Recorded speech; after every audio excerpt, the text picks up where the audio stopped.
నమస్తే, welcome to reflection. నేను మీ అమోఘ్ దేశపతి. ఈ వీడియో మీకు నచ్చితే లైక్ చేయరు, షేర్ చేయరు, కామెంట్ల రూపంలో మీ అభిప్రాయాలు తెలియజేయరు. ఎట్ ది సేమ్ టైం మన ఛానల్ని మీరు ఇంకా సబ్స్క్రైబ్ చేసుకోకపోతే వెంటనే సబ్స్క్రైబ్ చేయరు, పక్కన బెల్ ఐకాన్ కొట్టుర్రి. అండ్ మనకి అంటే ఈ టైంలో ఇప్పుడున్నటువంటి సిచ్యువేషన్లో ఆర్థిక సహకారం చాలా చాలా అవసరం. మీరు ఏమైనా చేయగలిగితే అవకాశం ఉంటే అండ్ మనం చేసిన పని నచ్చితే దయచేసి మాకు ఆర్థిక సహకారం చేయండి.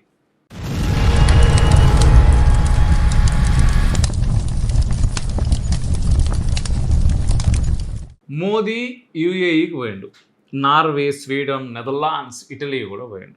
భారత్ నుంచి ఆసియా మీదుగా యూరప్ మొత్తం చుట్టేసింది. ఇంతకేం జరిగింది? మొదట మనం ఒక వర్గం మేధావుల గురించి మాట్లాడుకునే ప్రయత్నం చేద్దాం. మేధావులు అనుకునేటోళ్ళ గురించి. వీళ్ళు ఏమంటున్నారు అంటే, మనల్ని మోదీ విదేశాలకు పోవద్దని తనేమో విమానం వేసుకొని ప్రపంచం మొత్తం తిరుగుతూ ఉన్నాడు. ఇది దుబారా కాదా అంటూ ఉన్నారు. భారత్ ఇంతకాలం ఎందుకు డెవలప్డ్ నేషన్ కాలేదో మీకు ఇప్పటికైనా అర్థమవుతుంది అనుకుంటున్నాం. మోదీ వద్దన్నది పనికిమాలిన, దిక్కుమాలిన, టైంపాస్ కోసం పోయేటటువంటి ఫారెన్ టూర్స్ని. అంతేగాని అధికారికంగా ఏ ఒక్కడు విదేశాలకు వెళ్తాను అన్నా ఆయన పోవద్దు అనలేరు. పని కోసం పోవచ్చు, పనికిమాలిన ఎంజాయ్మెంట్ కోసం పోకుర్రి అని చెప్పిండు. అది కూడా అర్థం కానీ హాఫ్ బాయిల్డ్ ఎగ్స్, కోడిగుడ్డు మీద ఈకలు ఎప్పట్లెక్కనే లెక్క పెడతా ఉన్నారు, పీకుతా ఉన్నారు. మోదీ పోయింది యూఏఈ నుంచి ఇంధనం తీసుకొని రావడానికి, యూరప్ దేశాల నుంచి పెట్టుబడుల రూపంలో ధనం తీసుకొని రావడానికి, మనం స్వంతంగా సెమీకండక్టర్ చిప్స్ ఉత్పత్తి చేయడానికి టెక్నాలజీ రాబోతోంది. క్వాంటం రంగంలో మనం కూడా యూరోపియన్ దేశాల సహాయంతో పెద్ద ముందడుగు వేయబోతున్నాం.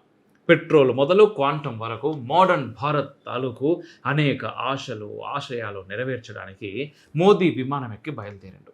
ఆయన మోడర్న్ చిప్స్ గురించి ఆలోచిస్తూ ఉంటే ఇక్కడ మాడిపోయిన చిప్స్ తింటూ చిప్పులు దొబ్బినటువంటి బలుపుగాలు మాత్రం రెండు గొప్ప విషయాల్ని పట్టుకొని కుక్క తోక సహాయంతో గోదావరి ఇదే ప్రయత్నం చేస్తూ ఉన్నారు. మోదీ యుఎన్ఈ అండ్ యూరప్ టూర్లో మనోళ్లకు ఏం మంచిగా అనిపించలేదు, ఏ లాభము అసలు కనబడలే. ఎవరో ఒక ఫ్రీలాన్స్ చేసుకునే నార్వే నారీమణి గొప్ప యోధురాలిగా ఎదురొచ్చింది. ఆమె టైం కాని టైంలో వేదిక కాని వేదిక వద్ద మోదీ నా ప్రశ్నలకు సమాధానం ఇవ్వండి అని కేకలు పెట్టింది. మోదీ ఏం చేయగలరు? పట్టించుకోకుండా వెళ్ళిపోయాడు. ఆమె ఎవరో ఎటువంటి పర్మిషన్ తీసుకోకుండా మిగతా జర్నలిస్టులు సైలెంట్గా ఉన్నా కూడా కావు కావు అని అరిస్తే 150 కోట్ల జనానికి ప్రధాని అయిన మోదీ పట్టించుకోలేదు. ఎవరికి అవమానం ఇక్కడ? మిమ్మల్ని ఎవరైనా గట్టిగా అరుస్తూ పిలుస్తూ ఉంటే మీరు పట్టించుకోకుండా పోతే ఎవరికి అవమానం? మీక లేకపోతే వాళ్ళక? కానీ మోదీ విషయంలో మాత్రం అట్లా కాదంట. ధ్రువ్ రాఠీ అనే ఒక యూట్యూబర్, మీకు తెలుసు కదా, ఇంటర్నేషనల్ బేజ్జతి అంటూ ట్వీట్ చేసిండు. ఎవరికి అంతర్జాతీయ అవమానం? ఎందుకయ్యా అవమానం? మోదీ, పుతిన్, జిన్పింగ్ లాంటి ప్రపంచ స్థాయి నాయకులు ప్రతి వీధి కుక్క అరుపుకి బిస్కెట్లు వేస్తారా?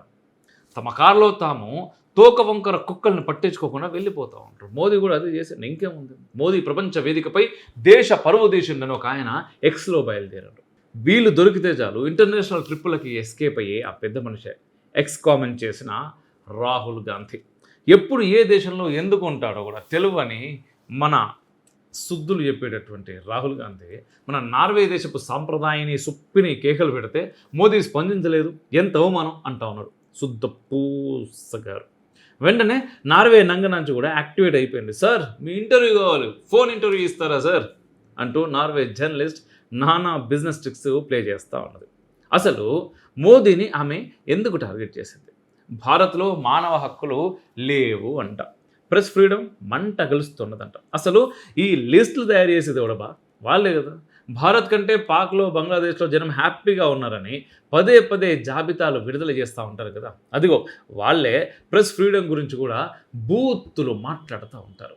ఆర్మీ చేతుల్లో ఉండే పాకిస్తాన్, మతోన్మాద బనానాగాళ్ళ చేతుల్లో ఉండే బంగ్లాదేశ్ మనకంటే భేష్. కానీ భారత్లో మాత్రం ప్రెస్కు ఫ్రీడమ్ బాగాలేదంట. మీ ఇంట్లోని బొచ్చు కుక్క అంటే నా చుట్టూ తిరిగే నల్లగజ్జి కుక్కే బాగుంది అని ఎవడైనా రోడ్డు మీద పిచ్చోడు అంటే మనం ఏం చేస్తాం? పిచ్చోడు అని వదిలేస్తాం. భారత్ ఆ లిస్టులో లాస్ట్, ఈ లిస్టులో లాస్ట్ నుంచి ఫస్ట్. ఇలాంటి మాటలు మాట్లాడే వాళ్ళు కూడా అదే బాబత్ అని నా ఉద్దేశం. మీరేమంటారు కామెంట్లో చెప్పండి. సరే, ధ్రువ్ రాఠీ అని ఒక ప్యాలర్ అనుకునే టీ షర్ట్ గాడు మొదలు అంటే అక్కడి నుంచి మొదలు మన సొంత టీ షర్ట్ నాయకుడు దాకా అందరూ నార్వే వీరనారిని ఆహా ఓహో అంటా ఉన్నారు. పనిలో పనిగా ట్విట్టర్లో వస్తారు. సోకాల్ నార్వే జర్నలిస్ట్ ఫాలోవర్స్లో ఇంకొకరు కూడా జాయిన్ అయ్యారు. ఎవరు? Comment just asking. Prakash Raj అయిపోయి ఇంకేమున్నది. ఇప్పుడు మరో అంశానికి వద్దాం. మోదీ బిలియన్ల కొద్దీ విలువైన ఒప్పందాలు చేసుకుంటూ పర్యటన సాగిస్తూ ఉంటే నార్వేకి చెందిన ఒక అగ్ర పత్రిక వ్యాసం ప్రచురించింది. మోదీ తెలివైన వాడే కానీ చిరాకు తెప్పిస్తాడు అని దానికి హెడ్డింగ్. ఎవరు చిరాకు తెప్పిస్తూ ఉన్నారు ఇక్కడ? వీధిలోకి ఒక పెద్ద కారు వస్తే 10 కుక్కలు తెగ మరుగుతాయి. అందులో ఒక కుక్కే నార్వే పత్రికలో వ్యాసాన్ని మరిగింది. పైగా కుళ్ళిపోయిన బిర్యానీ లాంటి మోదీ వ్యతిరేక ఆర్టికల్కు జతగా కార్టూన్ కూడా ఒకటి వేసి చచ్చారు ఇక్కడ. అందులో మోదీని పాములాడించే వాడిగా చూపించే ప్రయత్నం చేశారు. వెర్రి పుష్పాలు ఇంకా తమ ఒకనాటి తెల్లతోలు బలుపు తగ్గించుకోలేకపోతున్నారు. వాళ్లకు మన వాళ్ళు సపోర్ట్ చేస్తున్నారు. భారత్ నెహ్రూ కాలంలో నిజంగానే పాములు ఆడించి ఉండవచ్చు, అప్పుడు కూడా కామెంట్ చేశారు ఇట్లాంటిది. కానీ ఇప్పుడు ప్రపంచ మార్కెట్ నడుస్తూ ఉన్నది. భూమి మీద మరెక్కడా లేని జనాభా యువకులు ఇక్కడ ఉన్నారు. భారతీయులు లేనటువంటి ప్రపంచ దేశం లేదు. భారత్లో లేని ప్రపంచ దేశాల పౌరులు కూడా లేరు. అమెరికా లాగా మన అగ్రరాజ్యం కాకపోతుండొచ్చు, చైనా లెక్క మనది 2వ అతిపెద్ద ఆర్థిక శక్తి కూడా కాకపోవచ్చు. కానీ అమెరికా మొదలు చైనా దాకా అందరూ మన మార్కెట్ కోసం తోకలాడేస్తూ పాముల్లాగా మన ముందుకు వస్తూ ఉన్నారు. మన అవసరం ప్రపంచానికి ఉన్నది. ప్రపంచపు అవసరం మనకు అంత పెద్దగా లేకపోయి ఉండొచ్చు ప్రస్తుతానికి. అయినా పాముల్ని ఆడించడం తప్ప? మన దేవుళ్ళు మెడలో పాముల్ని వేసుకుంటారు, పాము మీదే పడుకుంటారు, నడుముకి పాముల్ని కట్టుకుంటారు, యజ్ఞోపవీతంగా కూడా పామునే ధరిస్తారు. పాము అంటే మనకు జాతిని నిద్రలేపి నిటారుగా నిలిపే కుండలని శక్తి. కాలువలో పందిగేం తెలుసు కస్తూరి వాసన అన్నట్టు నార్వే లాంటి దేశాల్లోని తెల్ల మాదులకు ఏం తెలుస్తుంది? 5000 ఏళ్ల నిరంతర నాగరికత మన సొంతం. 300-400 ఏళ్ల వాపను చూసుకొని అదే బల్పుగా భావించి వాళ్ళని సమర్థించే మన ఇంటి దొంగలకి పాములు చులకనగానే కనిపిస్తాయి. నిజమైన భారతీయులకి పాములు కాదవి, నాగాస్త్రాలు. సరే, ఇలా సెల్ఫ్ డబ్బా ఎంతకాలం కొట్టుకుంటారబ్బా అని మరోవైపు నుంచి కూడా దాడి చేస్తారా? అటువంటి భారతదేశపు బ్రిటిష్ బానిసలకు కూడా మన దగ్గర సమాధానం బరాబర్ ఉన్నది. నార్వేలోని ఒక అనామక జర్నలిస్ట్ ఒకనొక న్యూస్ పేపర్ కార్టూన్ మోదీని అవమానిస్తే అదే యూరోపియన్ దేశాల అధినేతలు ఏమంటున్నారో మీకు తెలిసిన ఆన్ రికార్డ్ ఉందిరా ఒక స్టేట్మెంట్ చెప్తా, వినే ప్రయత్నం చేయరు. వింటారా? వినుర్రి. మళ్ళీ వాట్సాప్ యూనివర్సిటీ మెయిన్ యూనివర్సిటీలో సాక్ష్యాధారాలతోటే చూపిస్తారా నేను మీకు. రష్యా ఉక్రెయిన్ వార్ ఆపటం మోదీ వల్ల అవుతుంది. ఆయనకు రష్యన్ నాయకుడు పుతిన్తో ఉన్న సాన్నిహిత్యం వల్ల యూరప్ ఖండంలో శాంతి నెలకొంటుంది. ఈ మాటలు అంటున్నది యూరోపియన్ లీడర్లే. ఒకవైపు రాజకీయంగా, మరోవైపు ఆర్థికంగా మోదీతో చేతులు కలపాలని యూరప్ పెద్ద తలకాయలు పోటీ పడతా ఉంటాయి. ఎందుకు పనికిరాని పెయిడ్ జర్నలిస్టులు తమ సులభ కాంప్లెక్స్ తెలివితేటల్ని ప్రదర్శిస్తూ ఉన్నారు. మూత్రం ఆపుకోలేని ఆత్రంగా మొత్తానికి ఒక లేడీ ఫ్రీలాన్స్ జర్నలిస్ట్ని ఒక బుసగొట్టే బూతు కార్టూన్ని అడ్డు పెట్టుకొని రెచ్చిపోదాం అనుకుంటున్నారు. మోదీ కృష్ణునిలా ఆలోచించే అర్జునుడు. ఆయనకు గీత తెలుసు, గాంధీవం కూడా తెలుసు. అందుకే నార్వేలో నాటకాలు ఆడిన నాలాయకులు అందరికీ ఇటలీలోని రోముకు జరగనే గట్టిగా ఇచ్చిపడేశారు. మెలోడీతో 4 ఫోటోలు నెట్లో డంప్ చేయగానే మెలోడీ మేనియాలో దాదాపుగా అందరూ నార్వే నాటి జర్నలిస్ట్ని లైట్ తీసుకున్నారు. కార్టూన్ వేసిన కమ్యూనిగాలను కూడా కమ్యూన్లోకి ఫ్లడ్ చేసేసారు. మీకు మోదీని టార్గెట్ చేయడం మాత్రమే తెలుసు. ఆయనకి అడవిలో సింహాన్ని వేటాడడం వచ్చు, సర్కస్లో సింహాల్ని రింగ్లో నుంచి అటు ఇటు దూకించడం కూడా తెలుసు. అందుకే ఈసారి నార్వే నాటకాలని ఆయన మెలోడీ చాక్లెట్స్తో తీయగా దెబ్బకొట్టాడు. మరి ముగించే ముందు ఏం చెప్పుకొని ముగిద్దాం? నేను చెప్పడం కంటే మీరు చెప్తేనే బాగుంటుంది. సో ఈ మొత్తం విన్న తర్వాత మీకేమనిపించింది అనే విషయాన్ని కామెంట్ రూపంలో తప్పకుండా తెలియజేయండి. మోదీ తెలివైన వాడే కానీ కాస్త చిరాకు తెప్పిస్తాడు. చిరాకు బరాబర్. ఇప్పుడు నా దేశం గురించి పక్క దేశంతో నేను బేరం చేస్తూ ఉంటే లేదు నేనేమి ఇయ్యాను, మీరు మాత్రమే నాకు ఇవ్వాలి, మీరు నాకు ఇవ్వాలి, నేను ఇయ్యాను, మీరు నాకు ఇవ్వాలి, నేను ఇయ్యాను, నేను కావాలంటే ఇంత ఇస్తాను కానీ మీరు నాకు అంత పెట్టాలి, ఎందుకంటే నా దగ్గర ఏది ఉన్నది అని చెప్పి మనం మాట్లాడుతూ ఉంటే వానికి ఖచ్చితంగా చిరాకు వస్తుంది. ఎందుకు వస్తుంది రే చిరాకు?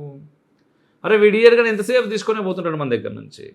అది అంటే ఈ దేశం గురించి ముందు ఆలోచిస్తూ ఉంటాడు కదా, ఆటోమేటిక్గా అప్పుడు ఏమొస్తుంది, పక్క దేశం గురించి కొంత చిరాకు వస్తుంది. అరే ఎప్పుడు ఏమున్నా కూడా మోదీ వచ్చినట్టే మనకి ఇచ్చినట్టు తీసుకుపోవడే ఉంటుందిరా అని. అందుకోసం చిరాకు వస్తుంది అన్నట్టు వాడు రాసింది అదే ఉద్దేశంతో కావచ్చు, మనసులో అదే ఉంది, బయటికి మనలకు ఇంకో రకంగా అర్థమవుతుంది. సో ఇది పరిస్థితి. మీకేమనిపిస్తుంది ఈ వీడియో పైన? అండ్ ఎప్పుడు చూసినా అప్పటి నుంచి ఇప్పటిదాకా ఎప్పుడైనా సరే భారత్లో బయట దొంగల కంటే ఇంటి దొంగలే. డేంజరస్. పట్టుకుందాం అబ్బా. పట్టుకొని పనికి రాకుండా చేద్దాం. జై హింద్ మేరా భారత్ మహాన్.